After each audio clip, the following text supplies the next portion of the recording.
Well, thanks for joining everyone. I'm Chris Mayhews. I'm the program manager here at Western Sustainability Exchange, and we basically do regenerative agriculture, which means, ranching more in tune with nature, lowering your inputs, hopefully being more profitable in the long term, and better grazing. And this bull session usually focuses on the grazing topic, and we try to learn something new every month and get a lot of good discussion. And this month, I want to welcome Rick Caquelin. He is a retired NRCS. I guess I'll let Rick talk more about himself, but I think he knows a lot about forage and grazing and nutrition and those kind of things. And so he's also a rancher from Stanford.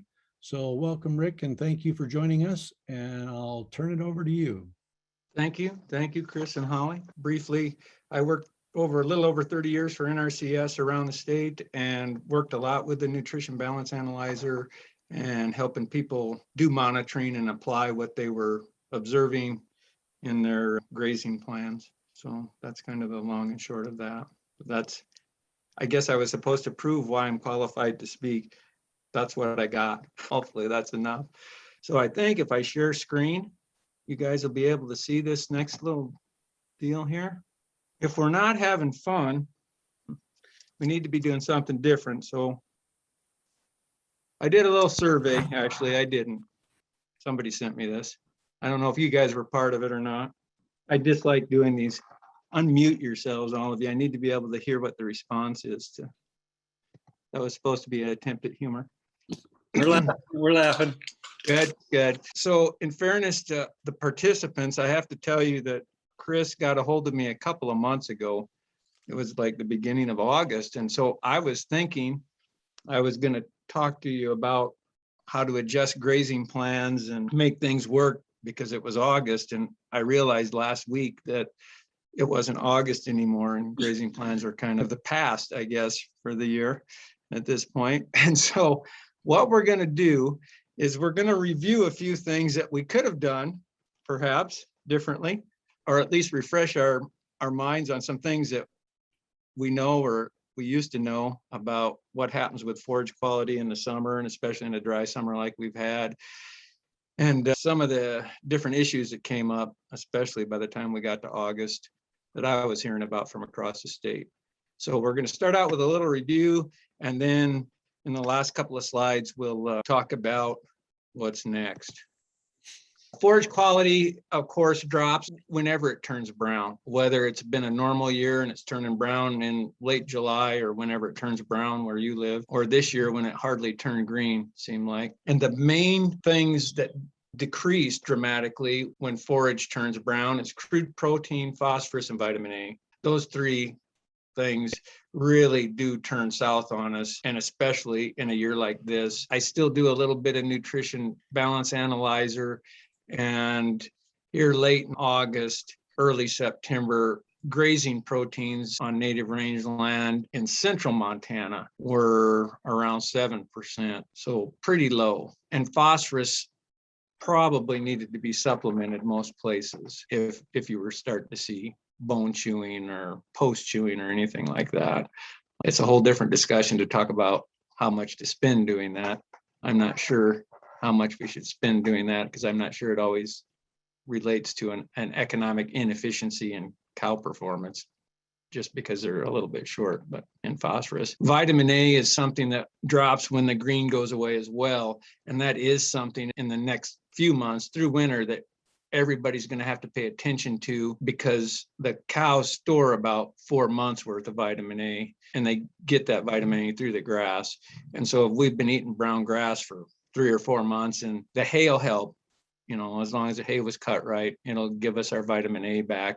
But by November, we could have cows pretty short of vitamin A, and you can give them a shot of vitamin A. And you can see on the screen there what it takes. And it's not a large shot, but it is a real syrupy thing. So if you're doing it in the winter, you have to kind of keep it warm. I can remember using a heating pad on the syringe barrel one time to keep that vitamin A warm so you could get it pushed through the syringe. So what I've seen in the past is crude protein values in our grass. Montana grass is really good. And if you watch livestock video auctions, you can tell that when they run the Mississippi, Texas cattle across the screen, they usually look pretty poor compared to our stuff. And that's because our grass might be short, but it's pretty darn powerful. I've seen protein values as high as 22% in May, and they drop as low as give or take 4% in January, February, when we're in the dead of winter. And like I mentioned, I have been seeing protein values here late this summer, early fall, whatever you want to call it, around 7. And I have seen them lower than that. In central Montana, where I'm at, it's been 20 years. 2001 and 2002 were the last time we really had this kind of a situation here. And that summer, they were down around 6%. Phosphorus levels, if you're doing nutrition balance analyzer, you'll notice that those phosphorus levels will drop down to like 0.1. I've seen 0.05s. And typically you want to see those phosphorus levels at about 0.3, and that's 0.3% of their total diet. So if whatever 0.3% of 30 pounds is, that's about what they need to be taking in phosphorus on a daily basis. Vitamin A requirements, 40,000 international units a day. Like we talked about, 4 months worth of storage in the liver as long as we have green grass. And so for most of us, probably since the middle of July anyway, we've been running largely on brown grass until maybe for a couple of weeks there at the end of August. So vitamin A levels in the cows might be a little bit low. So just think about that. And they have vision problems is one of the first things that'll happen if they're vitamin A deficient. Beyond that, I can't tell you any more of the symptoms. I don't remember them off the top of my head, but I know that's one of the first ones is it affects their eyes, and it can affect their reproduction and the whole 9 yards if it really gets aggravated. Poisonous plants. I got a ton of calls and different things on plants this summer. In dry years, we have problems with plants that are always there. They're only a problem because there's nothing else really for them to eat in certain situations, especially if we've kept them in a pasture for a long time, kind of cleaning it up and hoping for a rain and not moving them on. When they get forage short, they'll start searching for whatever's tall enough and green enough that it's worth a bite. And so we did get quite a few calls on that kind of stuff. The common ones that you're used to on native rangeland, like lupine and death camas, those kind of things, always out there, always can be a problem. This year, they weren't so much of a problem because we started out okay. Grass did grow in the spring, and so we didn't see too much trouble with that. It was more the secondary issues of nitrate poisoning and maybe even some oxalate poisoning with lamb's quarter and kochia and a plant called Rocky Mountain goosefoot. They got really high in nitrate here late this summer, and several instances across Montana, severe instances where people were losing livestock to nitrate poisoning. Prussic acid poisoning typically isn't an issue unless you're doing cover crop grazing. And so if you do have cover crop, you're probably already been on it and are off of it maybe, but sorghum and Sudan grasses are the ones that are most likely to cause us prussic acid poisoning. It is generated by the same conditions as nitrate poisoning, which is to say the plant gets put under a large amount of stress, and then it maintains in its leaves chemicals that when they get in the rumen release. Prussic acid poisoning is basically cyanide, and both prussic acid and nitrate, that release of that chemical into the bloodstream takes the sites that oxygen would take on the hemoglobin, and so effectively the animals are suffocating. So that's the actual cause of the issue with either nitrate or prussic acid. So the dry weather causes that stress reaction. And what happens is when it cools off at night, the plants are shut down during the day because it's hot and dry. So they just shut their stomata and they quit trying to photosynthesize or do anything. They hang out till it cools off. It cools off at night. They suck up a bunch of water and nutrients from the soil as long as they can, as long as they're not withering and dying. And they bring that up into their leaves overnight. And then in the morning, it turns hot so quickly that the plants, they don't change their minds. Our cool season plants just won't run in those kind of conditions. And so they have a bunch of nitrate that they brought up overnight into the plant parts, and they don't convert that into protein. And so our livestock, that's where the nitrate poisoning comes from, is from that lack of photosynthesis and that non-conversion of that nitrate that the plants pull up overnight. Same thing can happen because of a hailstorm, a frost, any kind of a plant stressor can do that, and either nitrate or prussic acid poisoning. So if we were to green up again, and maybe some of you that are listening still have some green, if you are getting green lush growth here yet this fall sometime, and we start to get those 28, 27 degree nights, and you're getting light frosts on, not on your grass, but especially on alfalfa or any kind of a cover crop, be a little bit careful, because that light frost does the same thing. It keeps the plant from photosynthesizing, but it's still pulling moisture and nutrients in overnight. And so you can get nitrate poisoning this time of year pretty easy in those kind of conditions. Now, last point at the very bottom, nitrate levels remain stable if you bale up the feed, whatever it is. They don't really drop much once they've been baled up. Prussic acid is different than that. You can actually, prussic acid leaches out mostly from sunshine, but even from water. So prussic acid, if you bale it and it's hot, you will be able to feed that stuff and it won't be so bad later on. Nitrate affected forage, you're just going to have to mix down according to however hot that material is. This slide talks about what we need to think about when we're doing our pasture rotations in the summer. We need to think about this every year. This year, it bit us a little bit harder because there was so much difference between pastures. Sometimes you'd be going for something that was pretty green. Maybe it was tame grass, and you'd be turning on to something really dry, or possibly worse, on something really dry and turning on to something really green. Again, maybe a tame grass or hay aftermath or something that had some fresh growth on it. You have to think about how that rumen works and the ability of it to adjust quickly on the fly. And so when we're working with really dry pasture like we had this summer, it's a good idea to make sure that you fill those animals up somewhere on something before you turn them into anything that's dramatically different. And I know for most of us, we think that, well, we all know that, right? Well, I've talked to several people this summer that had that kind of get them one way or another. So I had one person, I'll tell you this, so no one on this call ever does this. They eyed their purebred heifers, dry lotted them in their corral overnight before they turned them out, and they killed 8 the next day when put them out. And it was a dry grass pasture, but down by the dam where they went to water, they'd been held overnight without anything. So they basically went all day without eating. So they were empty, went down and they ate a bunch of lamb's quarter and Rocky Mountain goosefoot, which we did test later for nitrate. And both of them were bad, but they weren't the highest toxic level that they show on the charts where it says absolutely don't feed it, it'll kill them. Didn't matter if it was the only thing in their belly. And they had moved like a mile or a mile and a half. All of those things put together was enough. It tipped a bunch of them over in a really short time. Like so short, there was nothing they could do about it, and didn't even realize for sure what had happened, what the problem was. So that's worst case scenario. So just make sure when you're moving, if you're moving from something dramatically different, don't move them first thing in the morning. Don't be a good cowboy. Wait until after lunch. Find somewhere to put them in the morning that they can graze.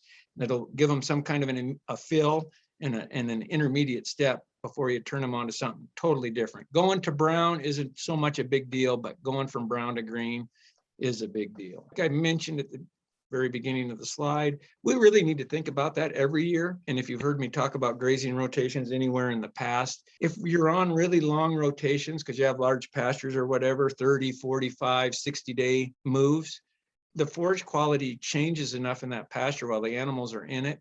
When you move to the next one, it's at least a 3% bump in protein, and it's probably a 5% bump.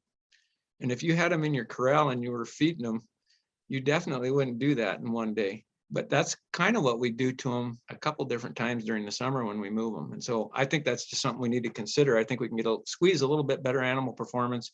If we move a little more quickly, we might have to go back through pastures, but move a little more quickly and reduce the stress on the animal through the rumen adjustments. Okay, which leads into how do we maximize what we have? So you can see this is all August stuff. I'm thinking about what I would have told you the 1st of August when I was thinking about this was use shorter grazing rotations.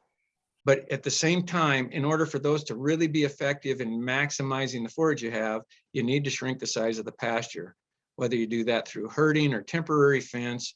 You can even do it to a degree with supplement placement. I think you still have to do some herding with that. But what you're trying to do is get them to use to whatever level you want that piece of pasture used before you let them into the next piece. All you're trying to do is increase your efficiency, get every acre equally used as best as you can. And these kind of years, that's really important because we need every square foot. As we just talked about, quality drops with length of time in a pasture. Forage quality always goes down once you turn out the cows or the yearlings or the sheep or whatever, the horses, because they're no different than us.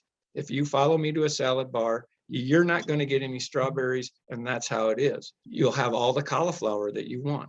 Your animals aren't any different.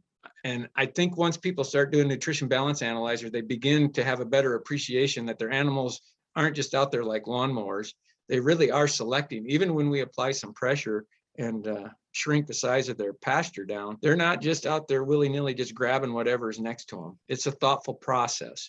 And so what happens over time is they've eaten the best quality out of that pasture. And so when you turned in, it might have been 13% protein on average, what they were eating. But if you were in there for 3 weeks, when you pull out, say you were in the 1st of June and it's the 22nd of June now, and you're moving them out, I can almost guarantee you that at the very most, you've probably got 10% pasture out there now. And as we mentioned, your next pasture, what will the quality be in it? 13 or 14% probably, unless it was a year like this and things were just drying out so fast, the quality was dropping even faster than we were moving them. Okay, so that the quality drops always happen. That's a natural process. It happens as a plant matures. It also always happens as we graze our way into a pasture. So keep that in mind every year. Move animals only on a full belly just to reduce your amount of problems that you might have. Test for nitrates prior to turning into a suspect pasture or crop aftermath. And we've all seen it, especially wheat and barley. We'll get some volunteer. Sometimes that volunteer doesn't have to be a year like this, and it'll be really high in nitrate if we're having a dry August. So always be careful of that, because we know what they're going to eat when they go out there. Stretch out the energy value of your dried grass. Your dried grass has excellent energy value. That doesn't really change that much, and the cows can convert that lignin and cellulose. That's what the rumen's all about. And so that's still got a good value to you. As their manager, it's your job to calculate wise and appropriate protein supplementation for them to get the most out of that dried grass. And once you have something in a bale, and I shouldn't even give this advice. Most of you probably test forages. I've never tested a bale. I tell everybody to. This may be the first time. I need to go test some bales right now, actually. But it's going to be important this winter. And when hay is $200, $250, $350 a ton, I don't know how unfortunate you were. Somewhere in that range of unfortunateness, I would guess. We need to do some testing. It's worth, I don't know what they charge, 35 or 40 bucks. It's worth the 35 or 40 bucks so that you know exactly what those animals are going to need out of that bale. Maybe they're going to need 30 pounds of it to get what they need, and maybe they can get by with 25. 5 pounds a day is going to matter by May. We're not going to talk anymore about what happened this summer. This is a real road sign. Took that photo 2 weeks ago. It made me laugh and cry at the same time. I know a lot of things have changed and I don't feel that old, but it just seems like I'm not sure what's happening. But if we have to put up a sign that says, enter a farming area, please drive carefully, it makes me nervous. There's other things that should make me way more nervous than that, but this also made me laugh, I guess. Real sign 2 weeks ago, no kidding. And I'm not going to blame a state, Washington, but that's might have been where it was. All right. So what lurks ahead? I guess this is maybe the meat for tonight. What can we anticipate? You probably already know a lot of this, maybe all of it, but I think it's worth thinking about because it's going to affect every one of us. Anything that we've grazed down tight, where there's no litter remaining, is going to be very slow to start next year. And we all know that the pastures that we use the most severely, or the pastures that we use the most in March and April, are always the slowest to grow in May and June, right? Always. That is really going to be aggravated. We're going to have taken the pastures down, and assuming we get no more rain this fall, assuming that the August rain, those grass plants made buds for next year's growth. That green material that came up, that was the jump start for next year's growth. Well, you may have chosen to use it in a lot of pastures, and that's okay. We all have to make choices. That had an impact, and it's going to set those plants back, right? And so they'll be slower to come up when we do get moisture again. And if you have pastures that look like the one behind this fence in this slide, which is, for those of you who can't see the slide, it's Easter basket green, to give you a description. If they look like that come the 20th of April or whatever day it is, be very concerned about grass tetany, especially if that pasture is crested wheatgrass. And so if you're considering doing fertilizer, or if you usually do fertilizer on tame pasture, I'm not making a recommendation one way or the other here. Be aware of the choice that increases the risk for grass tetany. I guess that's what I want to say. Extra nitrogen will boost that crested out of the ground really fast. It throws off the potassium balance in the plant. And that's where the grass tetany problem comes from. So keep that all in your head. Grass tetany is going to be an issue next spring in Montana. No question about it. The last bullet, heavily utilized grass. We'll start later. Poisonous plants. That's another thing that probably will cause someone in Montana trouble next spring. What happens is the animals selectively graze our grass, make it a little bit weaker. They don't graze things like death camas and lupine and the milk vetch species and local weed species. And if you happen to be around Livingston or Wilsall or somewhere in between, at least in my experience, that's kind of tall larkspur country. All of those plants are going to have a competitive advantage when we do get moisture. And if our grass doesn't jump out of the ground really quickly, and those plants do, we are going to have some poisonous plant issues, okay? Think again, if you have issues with those plants in any certain pastures, and maybe go take a peek at them. If you start thinking this winter about putting your grazing plan together for next spring, you might want to highlight those pastures that might have those kind of plant problems to avoid, depending on what the situation looks like in the spring, because that will be another thing. And then finally, probably going to be some thinner cows going into winter, right? And we're going to have to do the best we can. We've all read over and over until we're sick of it that the sooner we can get the weight back on them, the better, right? The cheaper we can do it. And that's all true. And so between now and Christmas is a time, the earlier you calve, the sooner you need to think about the sooner it's going to be easier to put the weight on. If you're not calving until June, you have a lot of time yet to get weight on cows. And hopefully you'll have a lot of options that won't all be $300 a ton. And we can talk about what some of those things are. Finally, I did just a little checking around, and I'm sure all of you have too, but I thought it would be worth talking about. A lot of years, and if you've listened to me, I don't buy anything kind of guy. This isn't one of those years, but there's still, we want to balance cheap and effective. We want to get to the point as quickly as we can without spending any more money than we have to, remembering that a cow is a ruminant animal. And so we can't just feed her grain, right? So really quickly, I made up a quick little example so I could run through a few numbers for you. And the price numbers are real. As best as I asked a few people just around here locally what things were costing. And so we don't need to argue about those. If your numbers are different, that's great. Let's just talk about how we get to the math. Your cow is going to need about 2.8 pounds of protein a day right now while she's got that calf on her. Okay, that's what it's going to take. So if she's grazing and you have ample forage that she can graze, so she can get 25 pounds in her belly a day, and it's 7% protein. And that's what I'm finding around central Montana right now is about where we're at if you're just on dry grass. And if the green goes out of it, it's going to drop lower. That was kind of 3 weeks ago, and things are drying up. So if she's grazing that, she's getting about 1 3/4 pound a day of her protein requirement. So we've got a gap there of a pound, basically. 14% all natural cake is about 96 cents per pound of protein at $270 a ton. And it'll take about 8 pounds, which is going to cost at that price about $7.70 a day. Right? Lick tub, a 20% lick tub, $2.15 per pound of protein when that tub costs you $861 a ton. And those are pretty variable. And I did not do any checking around. This is just local pricing. Hopefully it's ballparky so that the numbers are a little meaningful to you. It'll take about 5.5 pounds a day at $11.80 And if any of you use the lick tub, you know that that's not even feasible, right? They're lick tubs. We're not going to get 5.5 pounds a day out of that lick tub. At least I don't think. I don't know how. I've never seen them be able to do that. Lick tubs are intended as a supplement, not as a feed replacement. And so if you have grass that cows aren't going to, they work really good to draw cows to that stuff and help hold them on it. And so it's really expensive if you're trying to replace protein. So first point, unless you can get it a lot cheaper than this, not the answer to a protein shortage, right?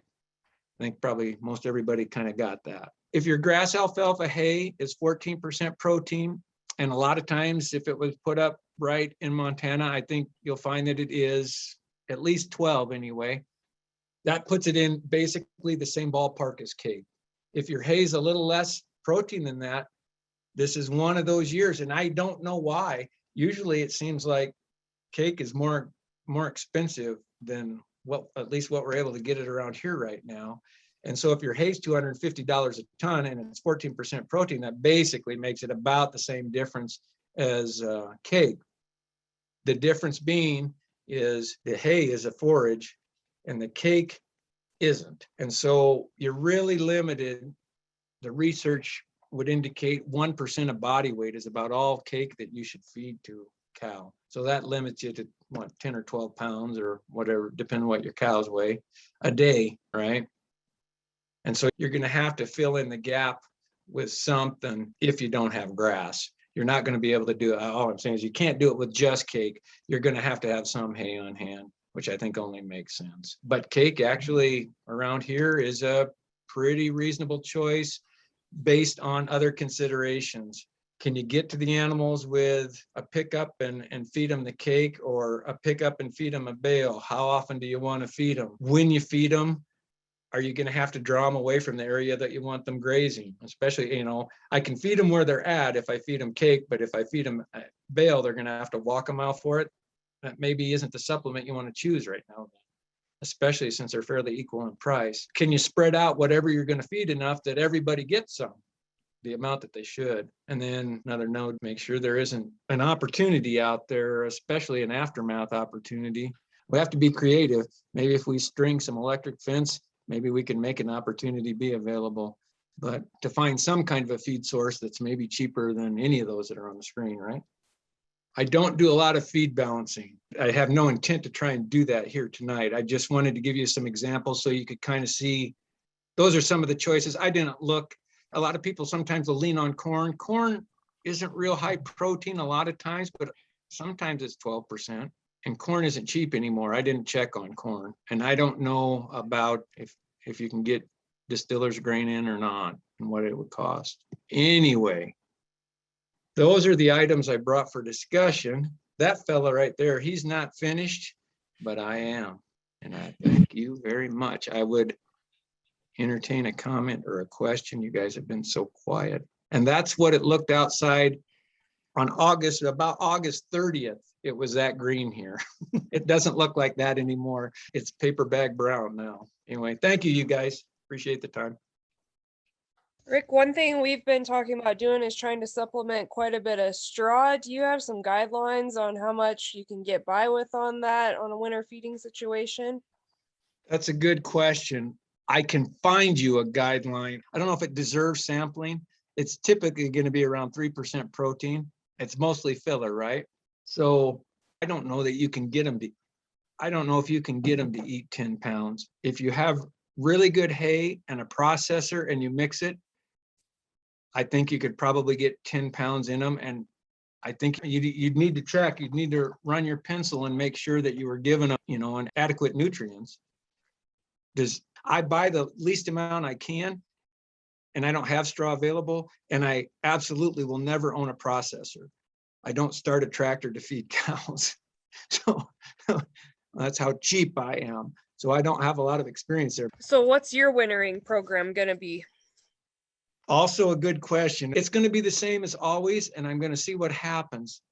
The place, we run 100 cows here at home on it's about 350 acres, right south of Stanford. And they're gone from here the first week or so of May. And so typically we have a full year's worth of growth sitting here waiting for them when they come home, usually around New Year's. And so I graze them across that real intensively, and I supplement them bale grazing through the winter. I quit bale grazing when we start calving because I like to keep the pairs pulled off, and I don't like to bale graze one bale at a time. And all other excuses for not doing it once I start calving. Maybe I will someday. We're going to try and do that. I would say our grass growth here, we're in better country than a lot of eastern Montana. We're at about 4,500 feet elevation, normally 16 inches a year. My tame grass is probably, I don't know if it made 50% of normal on the stuff that I didn't use at all this spring, but anything that I used in March and April, it probably is 30% of normal. It's an abomination. Last winter was incredibly nice. So we got away with 1,850 pounds of cow. Typically it's closer to 2,300. This was not drought related. I intended to get rid of everything that was over 10 years old this fall because I'm tired of having cows come apart on me and die in a pasture. And so when I do that, I'm just not going to replace them. And so we'll run a few less cows this winter. And I bought a lot of extra hay last year and just a little bit this year, and we'll get by. I did buy some cheaper CRP hay that I do need to test, and last year's leftover hay, I probably need to test that so I know where I'm really at. But it appears that I have plenty right now. But that's my plan, is to continue doing what I did. I'll probably be even a little more intense in my intensive grazing to try and make sure I get to every corner. Last spring, 100 cows, 350 acres, and we didn't use a third, which is the first time we were ever able to pull that off. And when we get off of what we graze, it doesn't look awful. We're not, because it's intensive grazing, there's a lot of litter on the ground, right? And so it never looks black. It looks used, but it doesn't look black. So that's kind of our plan. Rick, I have a question. So when you were doing that, the cost of protein, was that with feeding a pair or feeding a cow? That was feeding the cow. I wasn't even thinking about the calf. That was just to meet the requirements of the cow. You could continue to raise a calf, or was this a cow that's? No, that was with the calf on. Yeah, if you take the calf off, I think that 2.8 pounds a day drops to like 1.7. That's why weaning is an option, right? I mean, those costs per day, that's impossible to pay that. So, I mean, I'm thinking like, so when we don't have a calf, we usually will look at 4 or 5 pounds of high protein hay, and even at 250, which I hope to get at that. When you buy from the same person every year, sometimes you don't get so ripped off, and that becomes more like 60 cents a day, versus what you were talking about. And that's high for what normally we would do. And then the other question, back to nitrates, I've never really done that often, but is there a quick test? Where do you test? What's the most economical way to test for nitrates? The quickest thing for everyone to do is to go out and hand grab a sample of whatever you want to sample. If you're sampling bales, your extension office has an auger for sampling. I think almost every extension office does. You just put it on the end of your cordless drill and buzz into 10 or 12 of your bales in your stack from the end, or from the side, I should say, not from the end, from the side, through the net wrap or through the twine, so that you get a decent sample of that bale. And then do a certain number so that you can get a sample that probably as good as anywhere is to take it to the extension agent and let them send it to MSU. So yeah, I'm familiar with that. I was thinking more like in the summer when you're talking about the stuff. So I would go grab my hand sample of whatever it is I'm trying to get, and then I'd run it into extension. They have the little black dye test, and all they can tell you is this hot enough that you need to be concerned? And if they think it is, then you have to send it in to see actually what it tests at, how high the nitrate is in it. And MSU can do that, and almost any private forage lab in Montana, or people use labs in Nebraska and everywhere else. So that part, finding the lab is easy. The main thing is using the same lab over and over then, so that you get consistent results. sometimes their procedures and their testing materials are different. The share on feeding straw, which we often do when we can't get to grass. We'll treat straw just like we treat grass and then supplement it with, again, we use alfalfa protein to supplement. So I mean, if that's all they had, we'd still give them 4 or 5 pounds of alfalfa, fed every 3 or 4 days. And they'll waste some, but it's a great landscaping tool. Some straw, but you'll grow a lot more feed there especially in 2 years. But it's pretty remarkable how that improves your plant situation. I think with a ruminant animal, that's always defer to a forage choice. You're going to get better results. That's how they're meant to operate. And so hay and straw are always better than cake and tubs and pellet, whatever else you can buy. I remember 3 years ago, you mentioned at the Western Montana grazing seminar, not to be careful, not to overgraze and not too soon in spring, right? I mean, you want to develop those solar panels, as you mentioned, have enough growth before you turn your cattle loose on them. Now, how is it in fall here? We are in Sanders County. We got a nice rain last week, and in August we got 2 inches. It's green now here. Can I maximize that grass to minimize my hay consumption, or would you restrict that so not to stress out the pasture too much, or is that okay because it's going to be winter anyway? Francois, it's good to see you. I was happy to see you show Yeah. up on the screen today. It's been a while. So if I stop there, I misled you a little bit, because I'm always in favor of grazing 365 days a year. We just have to recognize our impact. So all I'm trying to say is it's okay to graze early in the spring. Just recognize where you're doing that, what the impact is going to be, and make sure the pasture gets a little extra care, a little more recovery time, so that it can recover from that. That's the harshest used, right? And so that's okay. Same as now. It's all about choices, right? It is going to be hard on those plants for us to graze the green off this fall. Think Okay. about this. So they were dead brown, right? And Yeah. they'd come up a certain amount this summer. If you guys were the same as us, they didn't come up far enough to where they really started producing enough energy to Yeah. replenish the reserves in their roots and their crowns. So Okay. we're running at a little deficit. They were brown in August. We got the rain, everything greened up. How did it green up? It greened up from whatever reserve was left in the crowns and the roots. That's where it got the energy to make green leaves again, because it didn't have green leaves to create more energy. It had to do it from its battery, right? And it's going to sound severe, and I don't want it to sound that severe, because I'm okay with grazing it, but that's like a double whammy. It came up this spring, we ground the battery down. It came up late this summer, ground the battery down again to make that growth. And so if we remove it next spring, it's going to have to go back to that reserve a third time. That's why the plants are going to be so slow.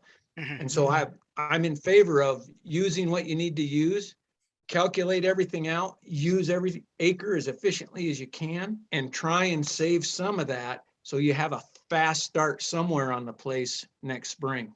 That would be my best advice. And if you can't, you can't. You're just going to have to recognize all you may be doing is pushing your hay feeding off until May. Do you develop your own replacement heifers, or are you buying all of your replacement cows? We've been trying to figure out a way we can develop heifers on grass, but the whole weaning process without running them through a lot for at least a month is causing some issues with how we usually do it. I know that there's people who are doing different things here, so I want everybody to chime in, but really quickly, I'll tell you what we do. We do keep a certain number of our own replacements. We typically don't keep enough, and I've kind of gotten tired of heifers because I don't run the perfect program like some of you guys do, and so I have some problems once in a while, and I don't like problems. And so I really like our own heifers, and I've read all the stuff, and I've listened to all the other speakers that talk about you should never keep your own, economically, it's not wise, blah, blah, blah. I don't care. I also buy bred heifers, and I can tell you, anybody on the call that wants to calve the ones that I buy, come on up. I'll calve my own. And like I said, we don't have a great program, but it's just different. That's all I can say. And when they become cows, I know what they're going to become. So I still think there's room to do that. We don't dry lot any of them. When they're first weaned, they're in a corral, but then after that, they're grazing and eating hay. So that, that weaning period's, I don't know, a week or 10 days. We've kind of went to snooping around and trying to find young cows if we're going to calve them, or even finding pairs. And of course, that still doesn't solve well. You don't know what kind of a mature animal you're getting. No, but I didn't have to call the vet at 1 o'clock in the morning like I did last year. Had one of those deals at 1 in the morning. So prolapse. And anyway, so that's kind of what we do. And that's why, which it doesn't make it right. Somebody else talk about what you guys do. When do you calve, Rick? The cows start the 25th of March. The heifers, we start them a couple weeks earlier than if I'm buying heifers. I try and go to a place where at least they can tell me they're March calvers.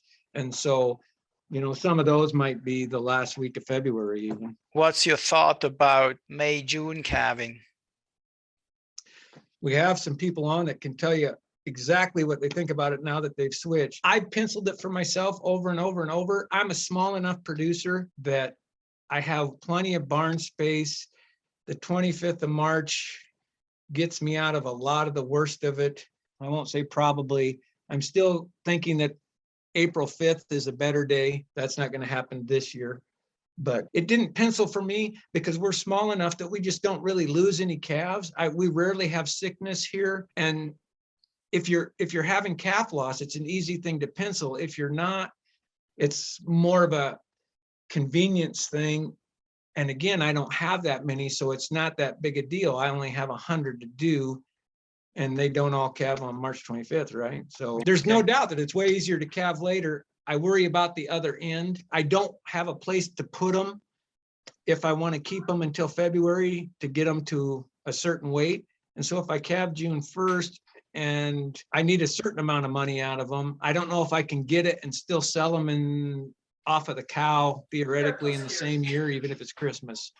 So those are my excuses. Somebody else. Okay. What would be the drawback for you, the main drawback to calf in May and June? Because you see, I think my example is nature. Bison and elk calf in May and June. There is a reason for that. And I mean, I have a very small herd, but so far, basically 100% every year, and I barely watch them calving. Francois, everybody says that. A funny story, and it's a short one. I went to Yellowstone Park the Saturday of Memorial Day, whatever day that was in May this year, the 24th or something, right? Yeah. 24th of May. What's the elevation in the Lamar Valley in Yellowstone Park? 7,000 feet? Yeah, something like that. The bison had calved. They were done calving. I can't say they were done. There might have been a few cows left to calve. Most of the calves were already out on Memorial Day. I'm not saying that because I was smart. I'm saying that because on Memorial Day, I went, everybody says bison calve in June, but we're in Yellowstone Park and these bison have calved and nobody's screwing with them. They're not managed. They're doing natural. That's bison, and there is elk and deer. And we know when those they're later. They're later, yeah. This is Andrew Anderson speaking. It's an interesting question. My wife Hillary worked in the park on several wolf studies, but spent a lot of time paying attention to buffalo as well. And a lot of the biologists in the park say that the bison's, their due date or when they start calving was actually April 15th. And elk is May 15th. And I don't know how long they calve. It may be well into early May, but I always thought that was really interesting that they said they would expect the first calves to start hitting the ground around April 15th, even up in Yellowstone Park. Pretty interesting. Bill, why don't you talk to them about June calving? You're the May and June or something. So we start seeing our first calves at the very end of April and most of them in May. and then some in June. If we have 2 cycles, sometimes we go 60 days. It depends on our situation. But so, yeah, no, it is a great question. And, there is this, there can be biases in all directions on the topic in terms of calving early or calving late. And a lot of it just depends on your situation. If you're an irrigated guy and you got a lot of feed and you want to put that feed through a cow, well, and you want to have a big calf, you're not going to wait till May to calve it because you're going to be wanting to do something else. But in our case, where we don't put up any hay and we don't do any farming, and we spend almost the entire year on grass unless it gets covered with snow, late April, May, June works pretty well without much difficulty. So we could have problems on occasion ourselves, but usually not too much. But then you got to think about the back end too. What are you trying to market? If you're going to, like particularly this year, a calf born in May and it's already drying out, those calves aren't going to do so good in a year like this because you don't get started on much green grass. But in our case, we're part of a co-op that we carry our calves all the way through and process them and they get sold first. So we'll wean whenever we want to wean when it works good for the cow and the calf and the weather. And then we'll usually background the calves here at home on grass and some supplement and then send them to grass in Wyoming. So everybody's unique, but each one of these opportunities really need to be penciled based on your own situation. When do you wean? Well, most years we wean when we feel like it. So I'm just being silly here. So, if the cows are in good shape, we can go as late as early December. If it's a year like this, we're gonna wean in like almost 2 weeks. So we wean as early as September and as late as the middle of December. So every year is different. Uh-huh. So does anybody have any options, if you have to supplement, if buying $300 hay is not an option? Does anybody have any other ideas of how to not break the bank and give the cows the protein that they need for the winter? That's a tough question. So, and Rick would probably agree with me, to prepare for what we're dealing with, you need to do something like 2 years ago or 3 years ago, or at least last year, in terms of how you approached stockpiling feed. Or also, I've come to really appreciate that even though maybe I can get enough hay from one person to meet my needs, I buy hay from, most and hay we use is, unless it's for the calves, for the cows, it's high protein hay. You develop a network of a variety of people because every year someone has a wreck and they get hailed on or something happens. And if you're depending on one producer, then you're out there looking to find a new person to buy feed from that neither of you have any established trust. And what I found this year in purchasing both hay and straw, which we buy every year, we stockpile straw if we get covered with snow and we can't get to grass, that a lot of those guys didn't really super increase their prices because there's long-term relationships. So I think one of the most important ways to prepare for a drought is to have a really great network of people that you get different things from to help you get through the drought. So yeah, going out and buying from someone new in a year like this where they have no relationship and they don't feel that bad charging $350. I buy some high protein hay from a guy I've done for years in the Gallatin's, excellent hay. And, he really struggles with, he knows what he could sell it for.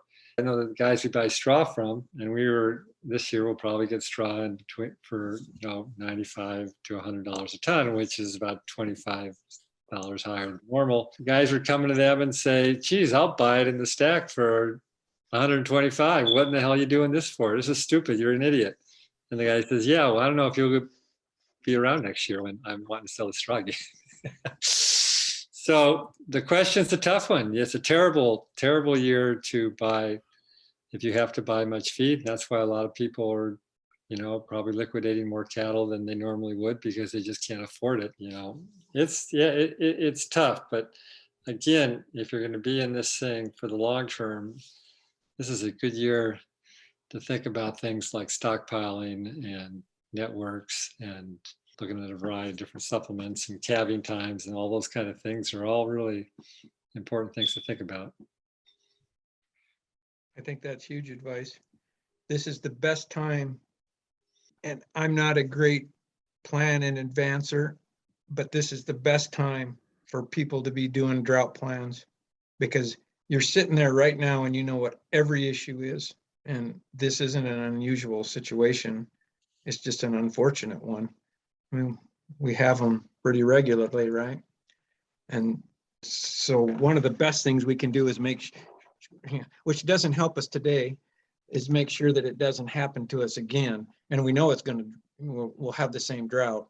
And so how do we set ourselves up so we're not in the same boat? Here's an example of when Rick was talking about grass tetany and all these really poisonous plants and all these potential problems that are going to happen next spring. So what if which we've been doing for a number of years and we're trying to expand it, and especially if you're calving on grass and working on grass, is we'll stockpile, we'll save 20% or 25% of the ranch to go on to in late April. Even on a year like this, there's going to be a fair amount of old cover. So that green grass is going to be neutralized as far as it's going to be a protein asset versus a grass tetany liability. That cow is going to be eating energy and protein, and that grass is going to come up quicker because of the moderating influences of standing cover that ground will heat up quicker, and just because of that old cover, and it'll hold moisture. So that grass will probably get a better start, and that's where you're going into calve on. We're just trying to figure out how to extend that stockpiling, but to do that, you have to move a lot. And so it's all a big domino effect. You can't take 25% of your land and not use it if you're not using your other 75% in a certain way that allows you to do that. So, the more you dive into this, there's just a lot of things we have been learning over the last 30, 40 years. But I think it's really great doing things like this. And it's really great having relationships with people like this in your community that are always trying to improve the feedback loop on how to do things. We're kind of working on a project to do that. But if we can learn, the whole idea is that there's some people doing things better than we are, and there always is. And how do you find that information more quickly and leverage it to some good outcome? I worked for NRCS a long time. I feel like it's the elephant in the room deal. One thing that we haven't talked about as a drought strategy is we also need to look at kind of the whole card and how many animals should we have? And should we have, and I'm the last person, unfortunately. I tried to get my wife to get goats, but because I think they would be great. I don't want to run them, not because I'm too proud, just like I feel like I have enough to do. And I know everybody else feels the same way. But there's some other alternatives that would make this easier. We all have, maybe everybody on the call doesn't just have cows, but most of us just have cows, and it's out of convenience more than anything. And this happens. And if we had brood cows and yearlings, and maybe if you have the skill set, maybe you run the neighbor's heifers and AI them for them and then run them for 45 days and kick them out of your place back to theirs or whatever. This is one of those times where the stress is high enough that I think the creativity would be greater, and you could maybe benefit from sitting down and talking with whoever about what you could do in the future. Again, not that it'll save you in the next 4 or 5 months that we're all in that boat, but there are some things that we need to think about that we don't like to talk about very much. All of us would have more grass left if we had less animals, even if we already have not enough, right? That thing about heifers, I'd love to have someone who would raise heifers for a bunch of people, including myself. Because like this year, we ended up throwing our 2-year-olds in with our cows because the advantage of having one herd versus 2 herds in a year like this is huge. And running your heifers separate really, because you're trying to treat them better, not compete as hard with cows. That would have been just a big problem for us this year. to run 2 herds and be able to manage our grass the way we wanted to. So we don't do that part that well. We usually try and get someone else to do it, but in the times when we do it, there's usually people who do it better than us. Though it costs a little more. But then, if they don't breed back, and you pencil that in, that couple extra, maybe $100, $200 more, and you get a really good breed back in 3s and 4s. So these are all good, interesting ways that we could leverage our strengths. But someone could have just a herd of 2-year-olds and just do a great job with it. Yeah.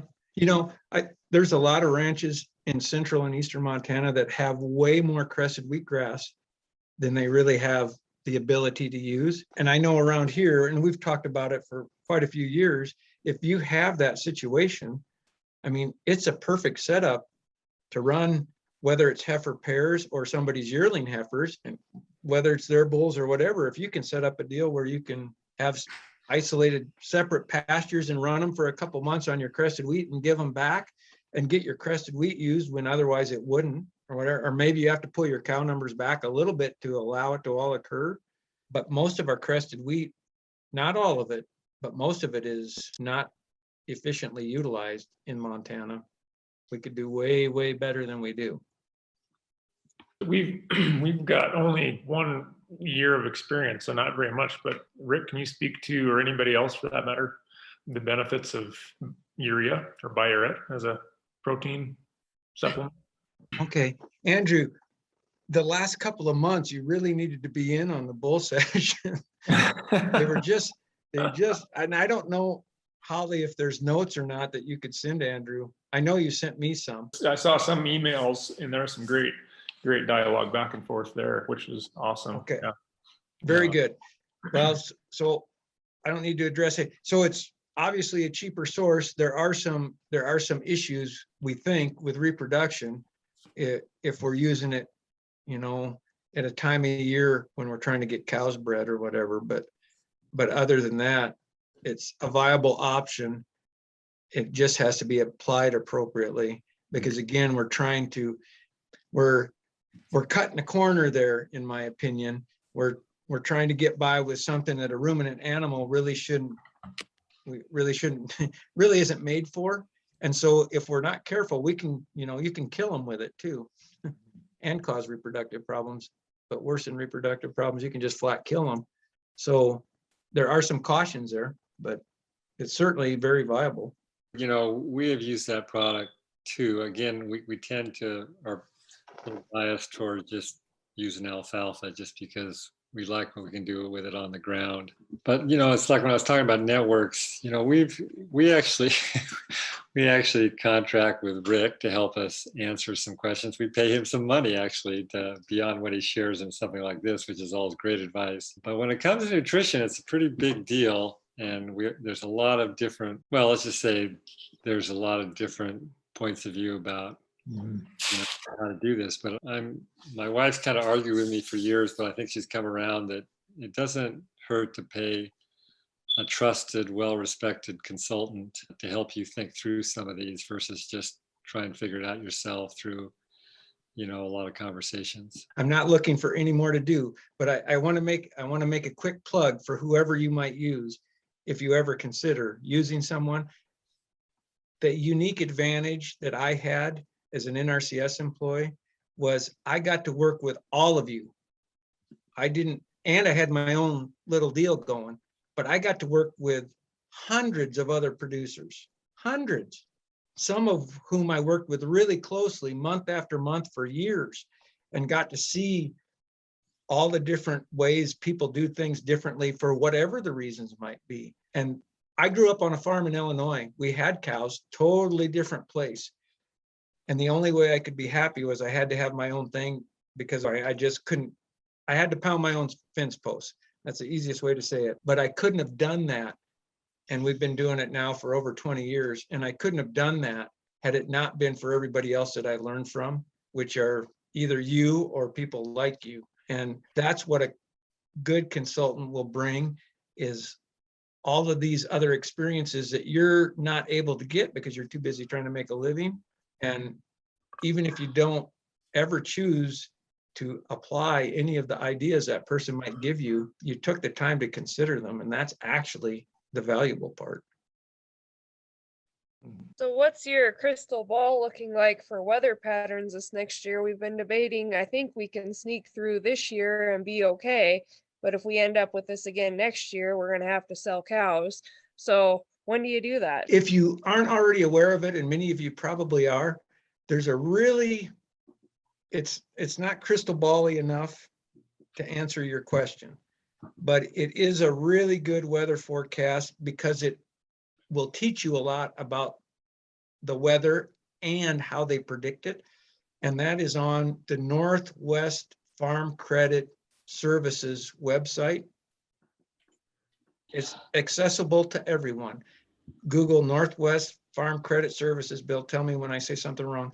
And then you click on the up, there's a top bar across the screen and it says livestock stuff. It doesn't say stuff, but livestock something. You click on that and a box opens up on your screen, and way to the right that looks like if you clicked on it, nothing would happen, is a thing called weather. I had someone who actually is a loan officer for Northwest that gave me the link on that.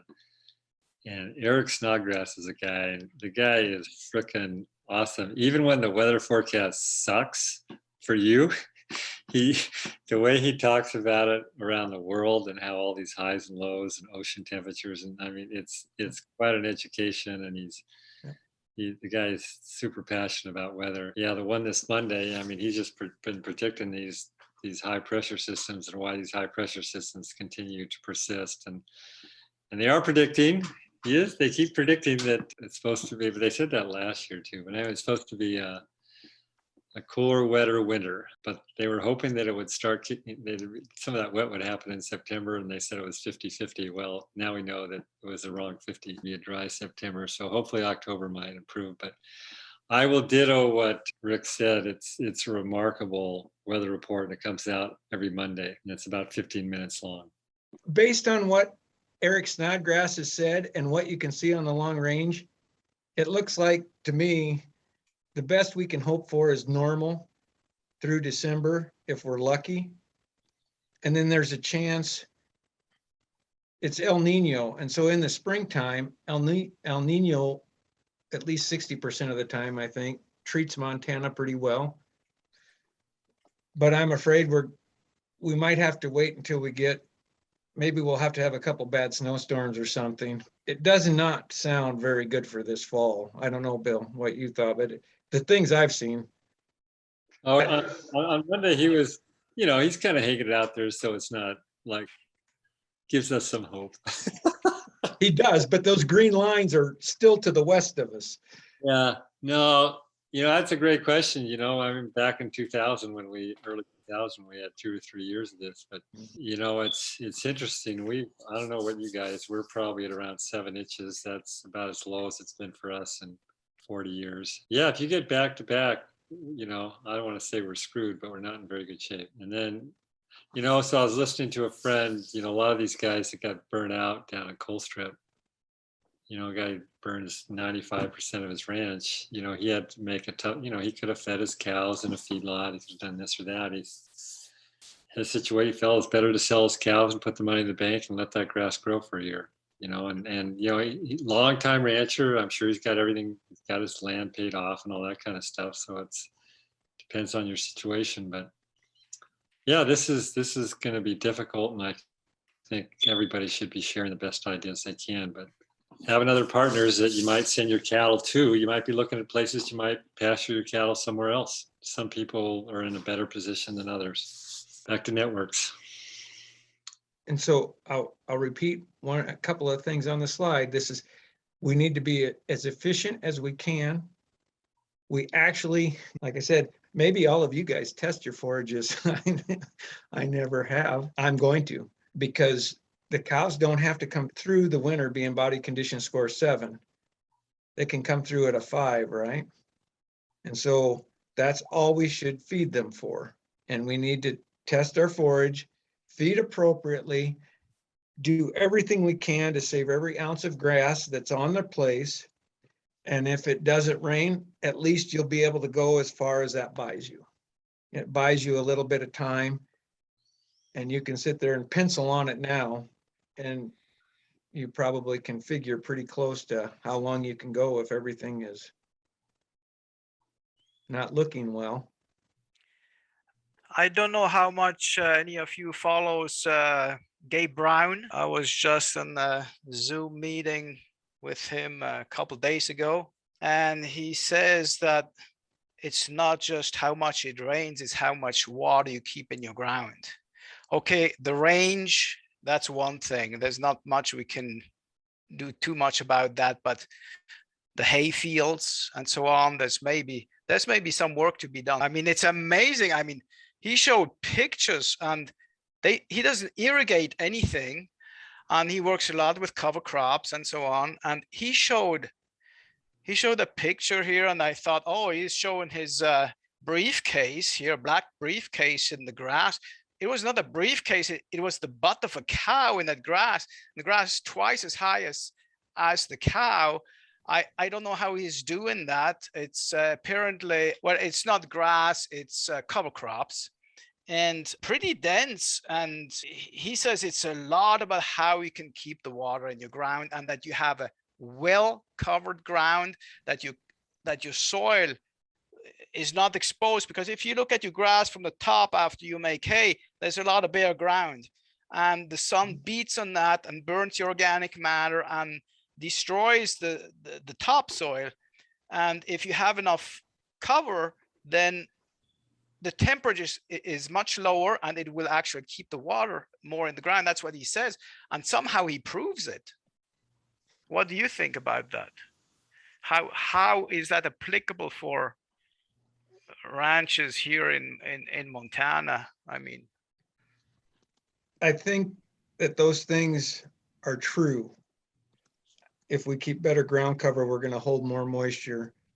We're at a point, most of us, where we don't have any really left in the top 3 feet probably.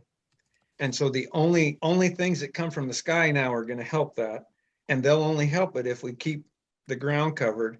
And so part of the drought plan in the very, very near term should be whatever grazing, whatever feeding we do should be designed so that we don't leave the ground bare behind us.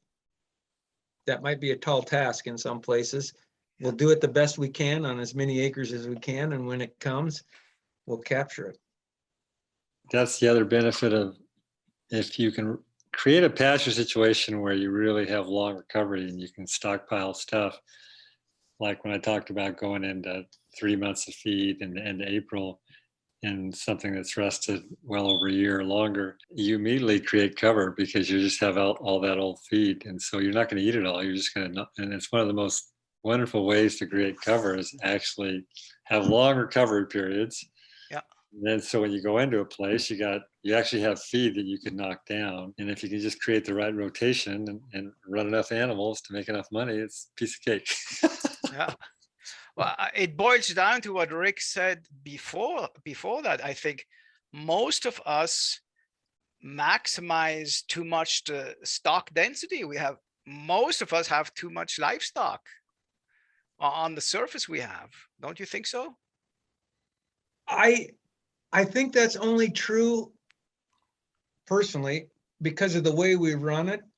Yeah. We've been here on this place for 10 years. And when I moved here, I would have told you 70 to 80 animals. That would be the most we could run for the short time that we're here. And I recognize that it's 5 months, not the year, yeah. But it's only 350 acres. And last year, we only used 2/3 of it. And that was with 100 cows on it. And so I think it's a matter of how we choose to run them. If we use more intensity, we can stretch acres out and do more than what we believe is possible, I think, because I didn't think this was possible 10 years ago here without making it a mess.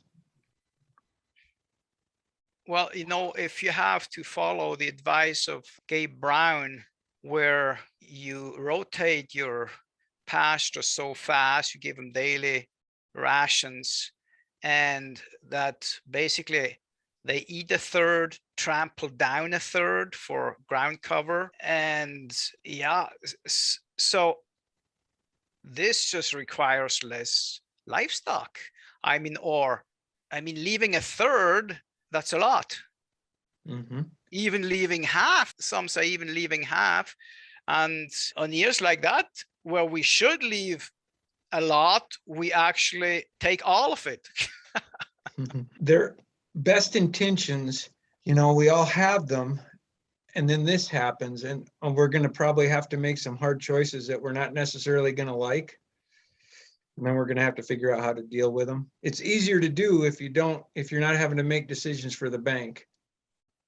For sure.